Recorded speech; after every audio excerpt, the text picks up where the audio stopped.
What is up, everyone, and welcome to the Manuscript Podcast. This is the podcast where we believe 21st century man controls his destiny, that his choices define his future, and that he writes the script to his own life. I'm your host and fellow man, Reuben, and as always, it is a freaking privilege to have you here with me today. Thank you so much for joining me. If you get something out of this episode, please consider subscribing to either Spotify or the YouTube channel. That would mean the world to me. So, today, we are talking about a word. It's a magical little word, and that word is no. No. That's right. Today, we are talking about the word no and the importance it has in a good man's life. So, this entire series, this entire podcast is centered around helping men lead the happiest lives they possibly can. Now, I believe that on that road to happiness and living a happy and fulfilling and a rich life, the word no is a pivotal crossroads. If you can't learn to say no, you're going to have a lot of problems. Now, I've talked in previous episodes about the virtue of courage, a lot of the virtues, but the virtue of courage and how important, how pivotal I think that is in a good man's life. And if you can't learn to be courageous and make the right choices, then you're never going to actually reach your potential and reach the happiest level you could get to. And a big part of courage is saying the word no. And so with a lot of the recent episodes, we've been kind of taking a step back and trying to look at more surface level applications of courage and these different principles that I think lead men towards happiness, that I've seen a lot of other men incorporate into their lives so that they can be happy. And so one of those things is the ability to say that one crisp little clean word, no. N-O, no. Now, in previous episodes as well, to be clear, I have given us a framework of what is the thing, why should you want the thing, and how do you get the thing. So we all understand what the word no means. It connotes that you are drawing a hard line in the sand and not crossing that line. The thing you want me to do, I will not do it. It's not going to happen. That is what no means. But we're going to switch up the last two things real fast, because you may be wondering, how do I start saying no in my life? The answer is, unfortunately, very cut and dry, and that is, you just start saying no. And I don't mean to say that indiscriminately. You must understand the right applications when you should actually say that word. But there's a lot of places in life where it just makes life simpler and easier and not as complex, because one of the issues I had growing up was I had the hardest time saying no, because I'm actually, believe it or not, a relatively nice guy. And it really caused a lot of problems for me growing up. And I'm still trying to work on getting better at it. I've got a lot of room to grow. But I would always try and rationalize why I was saying no. I'd tell people, well, I got the yada going on, and I couldn't just say the word no. And even the people that would have understood it completely and had no questions afterwards, they just sort of been like, okay, cool. I just had this, I want to be nice to them, I want to be considerate, and I want to, not hurt anybody's feelings. But there are times in your life where you just, for your own sanity and to set boundaries and to stay true to the set of values and morals that you subscribe to, you have to learn to say that word. And so, yeah, it's pretty cut and dry. When there are instances where you need to say no, you just got to balls up and say, not today. Nope, not happening. No, thank you. Nope. And I'm going to give you a bunch of reasons why I think that this habit of it's very prudential, obviously, because there are things you're going to want to do, and there are opportunities you need to take, and you need to be able to say yes, and you need to have the courage to say yes, but you also have got to have the courage to say no. There's a famous quote, I don't remember who it's by, but they said, if you never say no, your yes means nothing. If you can't say no, your yes means nothing. And I think that's very true. But there's so many reasons that learning to say no is important. So the first of which I want to talk about is the reason that, if you can't say no, then you are unable to set boundaries. And that could be with coworkers, that could be with your family members. Everybody in your life has got an opinion, and they're going to try and force it upon you. And it's very important, I think, as you grow up and you become your own man, to be able to separate yourself from that and say, listen, I respect your opinion, but no. At certain points, you just have to say no. There's no reason necessarily you have to justify yourself and you have to feel like you're the bad guy in every situation. A lot of times you're not. You're just making the right call for you in that moment or for your family in that moment. And so, for setting boundaries, I think that saying no is crucial, and that goes hand in hand with courage. So one example I thought of was like Luke from Star Wars. Like, you want to talk about family ties, man. Like, Darth Vader's constantly trying to get him to go to the dark side, and he's like, no, I'm not going to do it. No. And he just kind of sets this hard line in the sand. He says, I'm not crossing it. No matter how much power it would give me, no matter, this or that, I know the right choice is to say no and to remain a Jedi. Like, that's the whole point of Star Wars. If you've watched Star Wars, back when it was good, it's shit these days. It's freaking terrible. But back in the day, the old Star Wars, those were solid movies. And one of the reasons was because Luke does actually put out the virtue of courage, and that makes him admirable. And part of that is him saying no to his own freaking father. Spoiler alert. And so, yeah, the ability to say no is super important for setting boundaries. Another reason that I think, and this is something that, I've struggled with my entire life is trying to figure out the right times to say no. Because if you don't, you're going to burn out. I'm all for men taking opportunities when they come their way. I think that a lot of times we skip over them because we're daunted. We're like, I don't know if that would actually work or if I could do it. And I think there are a lot of times when you should say yes and you should take on the challenge. However, there are things such as like social gatherings that you can't say yes to every single one because you won't progress in any other area of your life. So you must say no, because if you don't, you're going to look up one day and be like, wow, I have talked to everybody in my community like 5 times in the last week, but I have not read a damn book. I haven't worked out at all. I haven't progressed in any of these areas of my life that I said I wanted to progress in. And it's because I was burnt out, because I ran myself thin. You've only got so much, depending on your personality. I mean, you've only got so much time you can give to other people and energy you can give to other people, because you got to try and be well-rounded and spread that energy out across the multiple different areas of your life. And so you got to learn to say no for that reason, because you will burn out otherwise. I mean, I've experienced it multiple times where it's, and then it's hard because you try and find a balance. 1 week you're like, I'm going to go see everybody. It's going to be great. And you do want to see them, but you pay for it on the back end. And then you're like, damn, last week I did not knock out anything I wanted to get done. And then so the next week you say no to everything, and you're like, well, man, I haven't talked to any of the people that I love in my life. So there's definitely a balance to be struck there, but a big part of that balance and finding it is having the ability in your arsenal to just say the word no. No. And there is like almost an improved communication that comes along with saying that word, because especially for people that you love, who respect you, who understand you, you can easily say no to those people, and they're going to get it. Okay, they're going to understand. Okay, well, you don't have to explain yourself to me. I love you. I respect you. Maybe it's a social function. I wish you could come. It's sad not having you here, but we understand you got other stuff going on, and they're just going to automatically ascribe that. And so, yeah, growing up for me, I would always try and rationalize things and try and give people the exact reason why I'm saying no. But I think that's just it's exhausting. It's mentally exhausting. It's emotionally exhausting. And if you're going to lead a happy life as a man, I think there are times when you just got to say no. And that's it. Your no is your no.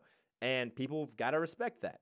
And then the last thing I do want to talk about in regards to this idea of learning to say no in applicable situations is that, and this is something I struggled with my entire life growing up. If you can't say no flat out, first off, it's going to hurt your confidence, because there's something very it's very bold, and it feels good to just sometimes just be like, no, not happening. Sorry, that's not gonna happen today. There's something that does build your confidence there, and it's like, okay, I don't need to explain everything to everybody. I can just say no, and that does build your confidence up to a degree. But the other thing that saying no does is it just it builds on your authenticity. Because if you can't say no all the time, you're going to find yourself resenting people, resenting situations that you don't need to resent, because it's your fault. Have you ever gone to like a friend's party and you've been just burnt out, but you're like, I said I was going to go, and so I said yes. And, you kind of knew in the moment, you're like, I probably should say no to this because I know I'm going to be burnt out at the end of the week, but they're asking now, and fine, I'll just say yes. And then you get there, and you're kind of a sour apple. You're kind of a bit of a jackass because you're sitting there, and you're kind of resenting the fact that you're there. You're like, damn, I need some alone time. I need to be some quiet time at my house because I've been running like a jackrabbit. I've been freaking running like the Roadrunner from that freaking coyote, just everywhere, and I am just dead beat. And so you kind of end up resenting that situation. There's an easy way to solve that problem. That is to say no. Because you can't really build authenticity if you're not able to say that word. So, really, that's all I have to say on the word no and why men need to learn to incorporate it into their daily dialogue. Because it's going to set boundaries with people at work and your personal life. And it's crucial for you to actually become a bold and strong and courageous man. So learn to say the word no. I hope this section helped you out a little bit. I'm still growing in this area a lot. I've got a lot to learn and to develop on myself. But that is why you should learn to say the word no. All right, everyone, we're on to section 2 of the podcast. And this is an interesting one. I got to say, I'm excited to talk about it, but it's a little odd. So, this is an article from NBC by Ua Osifo and Lauren Wilson. I probably butchered that person's name, but it is what it is. So, I got a little bit of reading to do for you all. This is a crazy, crazy story. At 5'7", Alex considered himself short. The 26-year-old, who asked that his real name not be used to maintain his privacy, said he was sick of insults and jeering comments about his height. Shorter men, quote, routinely get spoken down to just because of this trait that they can't control, Alex said. So last January, he got a leg lengthening operation to increase his height to 5'10". Leg lengthening is an intense and expensive process, but one that has become more popular and accepted in the last 5 years, according to Dr. Shahab Mahboubian, a surgeon at the Height Lengthening Institute in Burbank, California, who performed Alex's operations. I even have 60 to 65-year-old guys that have come to me to undergo the procedure because it just doesn't stop. The short jokes keep going on, and they feel inferior, he said. The 75,000 4-hour... Oh, no. My score went down. The 75,000 4-hour operation, which is not generally covered by insurance, involves cutting the thigh bones in each leg and inserting rods inside them. Then, over the next 3 to 4 months, the rods are lengthened by up to 1 millimeter, 0.04 inches, per day via an external remote control. New bones grow over the rods. Physical therapy is required. For 4 months following his surgery, Alex went 4 to 5 times per week and used a walker. As he regained his mobility, he switched to using a cane. The final step of the process is removing the rods. Alex returned for that hour-long procedure a year after the first operation, and his insurance footed the $10,000 bill. In total, Alex estimated the whole process cost him $100,000. Now, before I go any farther, here's a couple of the health risks. So according to ReachYourHeight.com, that name alone, there are a few risks associated with this elective procedure. Here are a few: blood clots, delayed union of the bone, nerve and blood vessel injury, and bone fractures. There were a couple others, but those are just a few on their site.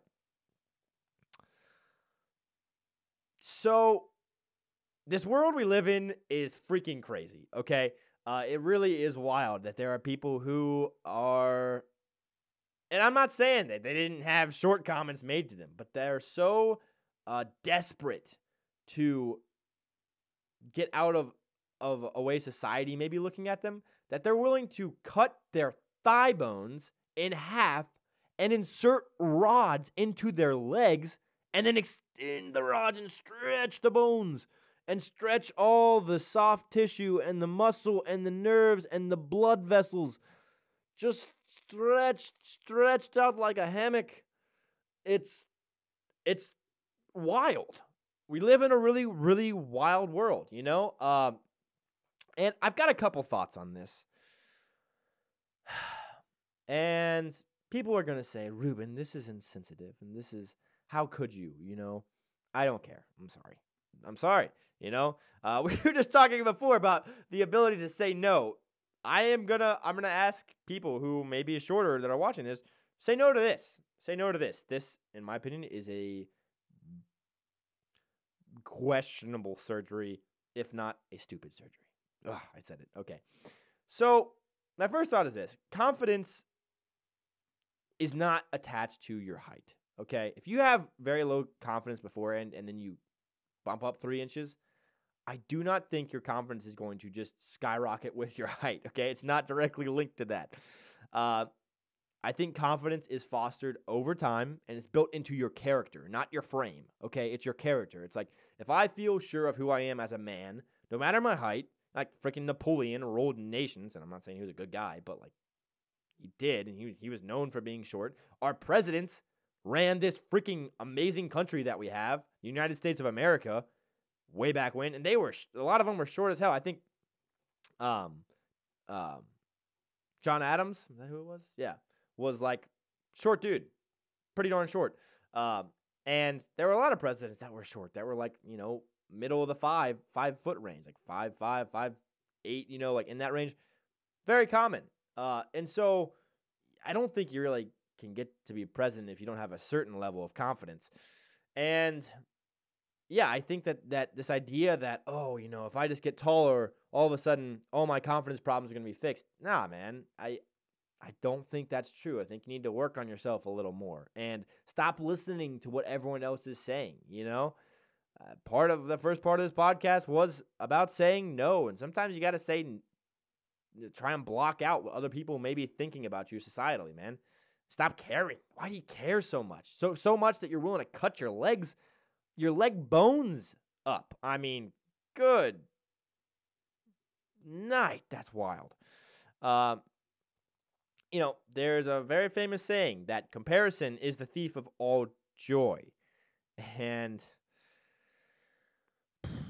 comparison of your leg length to other people's leg length is not going to bring you joy. It's not. I mean, that's a legitimately true quote. It's comparison is the thief of all joy. So stop comparing yourself to other people and learn to be confident with what you got, man. If you're 5'5", if you're 5'8", just learn to be a really good man, a solid dude, okay? A competent man, a courageous man. And that's going to bolster your confidence, not getting longer legs. And then lastly, just on a tactical / practical note, how the hell do you afford this? So it's a $100,000 elective procedure, which a lot of times insurance won't cover. And then it's 4 months of recovery where you're on a walker / cane. I mean, maybe this is a crazy rich person problem. I don't know. I mean, it's possible. Like, because you're off work for 4 months. Like, you think you're going to call to work and be like, hey, boss.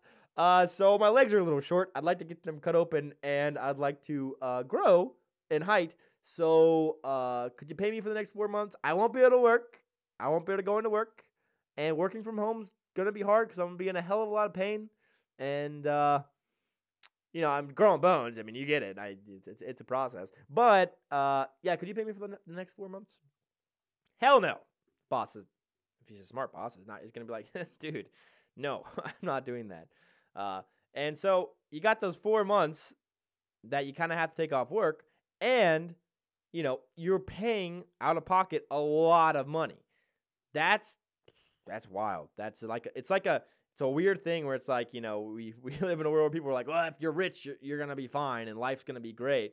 It's like, well, maybe, or maybe you're so insecure that you have to have your legs cut open so that you can grow a couple inches. I don't know. This is maybe very judgmental, and people are going to say, Reuben, you're relatively tall. You don't have room to speak on this issue. That whole argument is such bullshit, Like, I've never killed an innocent civilian, but I can tell you that it's wrong. I know that it's wrong. But you haven't done it. You can't speak on the subject. Bullshit. I can speak on whatever I want to speak on. It's America, man. Freedom of speech. It's great. It's great. And so, my honest opinions on this whole procedure is that I think you could save $100,000, 4 months off work, by just actually beginning to work on yourself instead of thinking that some physical fix is going to make your life a million times better. Anyways, that's all I have on that crazy-ass story. But yeah, that was a CBS article talking about leg lengthening surgery. And it's increased, by the way. One of the reasons I bring this up is among men specifically, this procedure has actually steadily gone up in like the percentage of men who do it. And so it's one of those things. It's like, man, this is kind of relevant to a lot of guys. It's pretty wild. So, I hope that guy's happy. I wish the best for him. I'm not trying to just shit on him. I just think that there's better ways to build confidence and get out of this mindset where you're constantly thinking, oh, I bet he thinks I'm short, but he's looking at me and thinking I'm short. Stop thinking that. Learn to stop thinking that. It's a process. I know that it's difficult, but you can do it. You can do it. I have faith in you. All right, that's all I have to say on the second part of the podcast. Hope you enjoyed. Let's get into section 3, Reuben Rants. Let's go. So I want to be clear. I'm not a miser, okay? I'm not like hoarding every penny that I make, but I am a rather frugal guy because I have money goals that I would like to reach. I just got married. I would love to be a homeowner someday, and that requires me to save as much money as I possibly can for a nice down payment, because homes are expensive. They are. It's true. Now, that being said, I am, like I said, a rather frugal guy. I don't go to fast food restaurants very often. I pack my lunch at work because it saves me money. And fast food is getting more and more expensive. But I do go every now and then. I enjoy it, man. I love McDonald's. I love a good old Wendy's meal. I mean, it's great. It's great. But recently, and going to some of these places, there are tip jars, or even sometimes at some of the higher end fast food restaurants, there are questions on the card scanner about tipping the staff handing you out the sandwich or the fries. And I know people are going to say this is miserly behavior, and maybe they're going to say I'm a jackass. I don't care. I really don't. Because my thoughts are, it's fast food. Like, it's not, you're not going for high quality. And the service that's provided is supposed to be built into the cost of the meal. That's why it's so expensive. A lot of places nowadays, the food has gotten crazy expensive because you're dealing with rising cost of employment and also rising cost of goods to make the food. Beef is more expensive than it's ever been. We get it. Okay. But this whole idea that the business owner can pass on, like, maybe not paying their people enough onto the customer, I think is stupid. I think you should be upfront and honest and build in the price. Say, hey, okay, this sandwich is going to go up $1 this year, but that's because we're going to pay our people a little bit more, and things are getting more expensive. And so then you avoid this whole awkward transaction of a tip. So I don't tip at fast food restaurants or any small places like that because it's fast food. It's not quality food. It's their whole business model is built off of quantity. How many people can we get to go through this drive-through in a day to make as much small purchases as possible to build up a large number at the end of the day so that we can afford to pay everybody, pay for the cost of the goods to make the things, plus rent for the building or the mortgage on the building, whatever it is. that's their business model. It's not quality. Now, you go to a nice restaurant and you get a waiter who's knowledgeable, who understands the menu, who can give you good advice as maybe what to choose, or tell you like, man, this is a really great thing, or this wine is absolutely amazing, and they're very knowledgeable and they actually are attentive to your needs. Well, then that's worth something. That's worth tipping. It's worth paying them extra to say, okay, this food and experience was great, but you also were a part of this experience. And that's what I came for. I came for the ambiance of the restaurant and for the good food, but also because I wanted to have a good time. And you were part of that good time. Therefore, you have garnered some money because you have added value to this area of my life. But fast food, that is not what it exists for. And so this kind of came top of mind because a couple weeks ago, I ordered pizza on the phone. I ordered a pizza. And I was going to go pick it up. It's a drive-through window to get pizza. And I called them, and they asked on the phone, they're like, okay, that's going to be, it was for one large pizza. It was like $24. Like, that'll be $24.99. And I was like, cool. And they're like, would you like to leave a tip? And I was like, no. It was a really awkward situation, but I had to say no. And it's kind of how I talked about in the first part of this podcast. There's also benefits to being able to say no. I was just like, no, I'm good. And so, anyways, I go to get my pizza. And I pull up to the drive-thru window, and they're like, okay, here's your receipt. You got to sign. And then could you also sign this other receipt and just, circle for us and give it back? And it was another leave a tip thing. And it's for pizza that I'm getting through a drive-thru. They took it out of a freezer bag, most likely, threw it in an oven, and then gave it to me. And it was already crazy expensive. And then they asked me for more money. And I said, no, I wrote $0 because I had already made it clear over the phone that I don't think that is a area in which you get tipped, Now, I'm not anti necessarily tipping people who do an exceptional job in a specific thing. I've always had this dream in my life of creating an ice cream shop. I freaking love ice cream.